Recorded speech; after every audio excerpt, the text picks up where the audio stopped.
Verão de 1914. A Europa é um barril de pólvora e irrompe em guerra com o assassinato de Franz Ferdinand, arquiduque austro-húngaro. Um conflito local logo torna-se virulento. Antigas alianças arrastam todas as grandes potências europeias para a luta. A Alemanha alia-se ao Império Austro-Húngaro para lutar contra os aliados, Rússia, França e Grã-Bretanha. Do outro lado do Atlântico, o presidente dos Estados Unidos está determinado a manter a paz e a neutralidade e manter a América fora da guerra na Europa. O poderoso exército alemão avança em direção a Paris, aguardando uma rápida vitória. Mas as forças aliadas detêm seu avanço em Marne, a pouco mais de 60 quilômetros da capital francesa.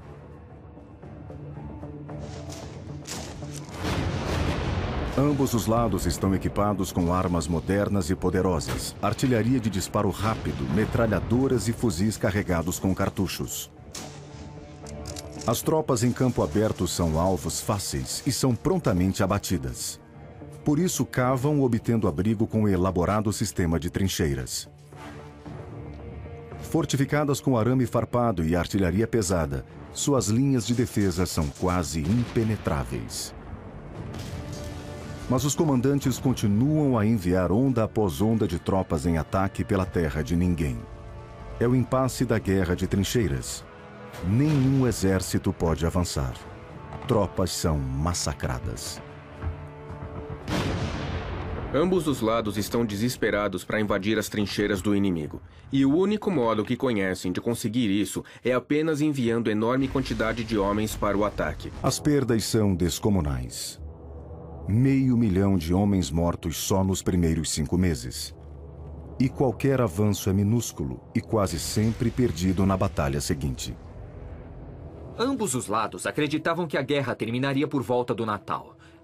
Mas o que de fato aconteceu foi que logo se tornou um atoleiro ao norte da França, em que os dois lados confrontavam um ao outro por cerca de 560 quilômetros de sistemas de trincheiras. As condições das tropas eram miseráveis.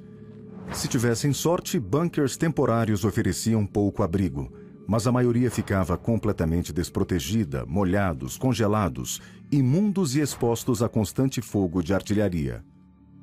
Viver nas trincheiras para os soldados era uma experiência horrível. O fronte ocidental é conhecido pelo seu clima frio e úmido, muita chuva, muita lama. Era difícil de obter comida quente, era difícil de se lavar. Havia vermes, havia ratos. Se não fosse o assassinato do grão-duque Franz Ferdinand, herdeiro do Império Austro-Húngaro, e da sua mulher Sofia, em Sarajevo, apareceria outro pretexto. O mundo ferve. Europa excitada. Nos Balcãs corre sangue há mais de uma década. Os impérios sentem-se fortes, precisam de escala, expandir-se, crescer, mesmo que à custa dos vizinhos. O sistema de alianças era um sistema bastante perigoso, porque uma crise entre dois países que faziam parte de duas alianças separadas, de repente levavam a vários países a se comprometer a proteger ou a defender o país que pudesse ser agredido. Então, era um barril de pólvora, na verdade. Cenário armado desde 1882, quando os impérios alemão, austro-húngaro e o Reino da Itália pactuam a coligação denominada Tríplice Aliança.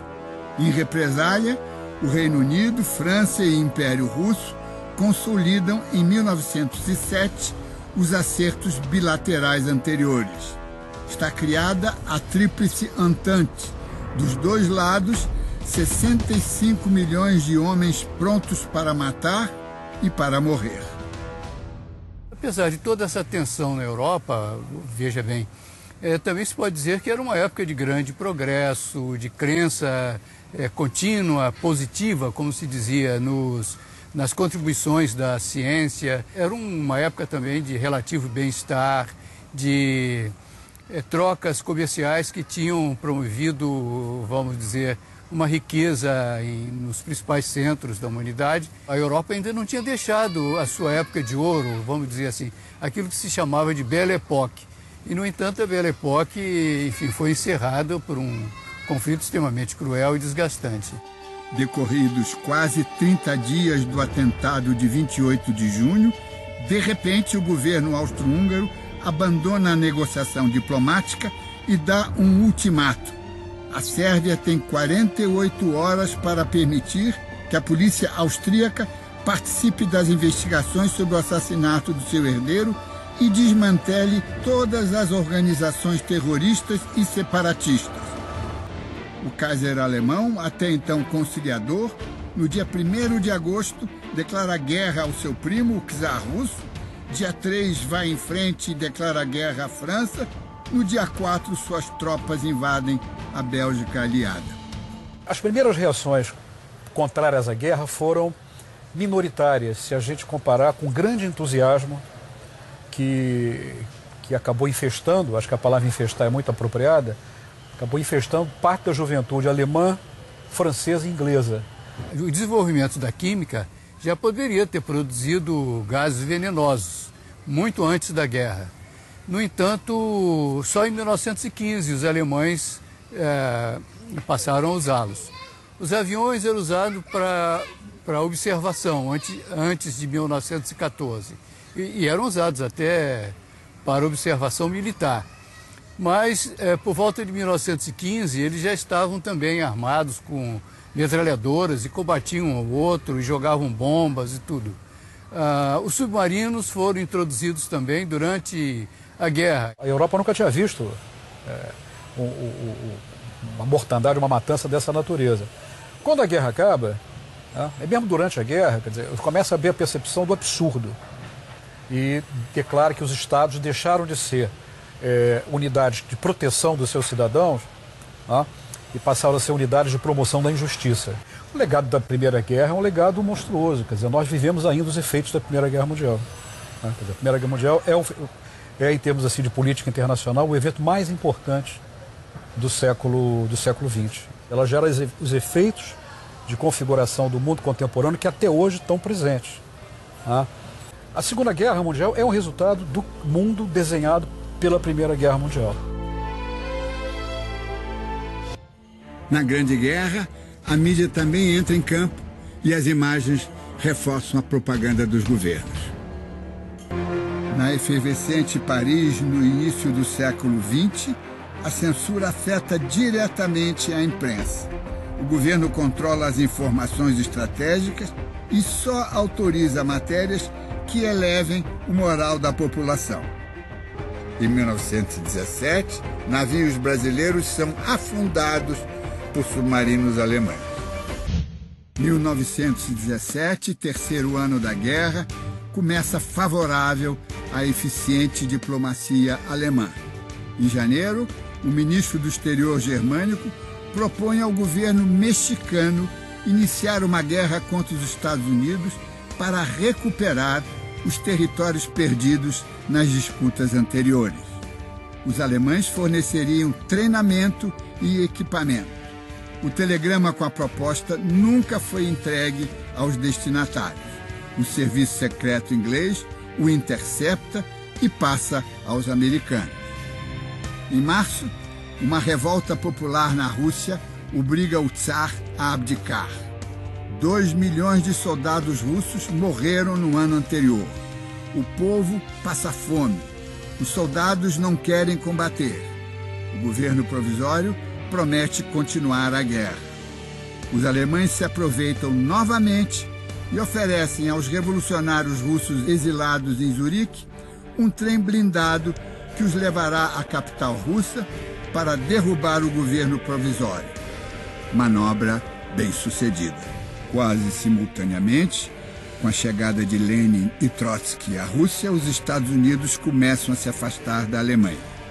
Indignado com os sucessivos afundamentos de navios de passageiros por submarinos alemães, o democrata Wilson declara guerra à Tríplice Aliança.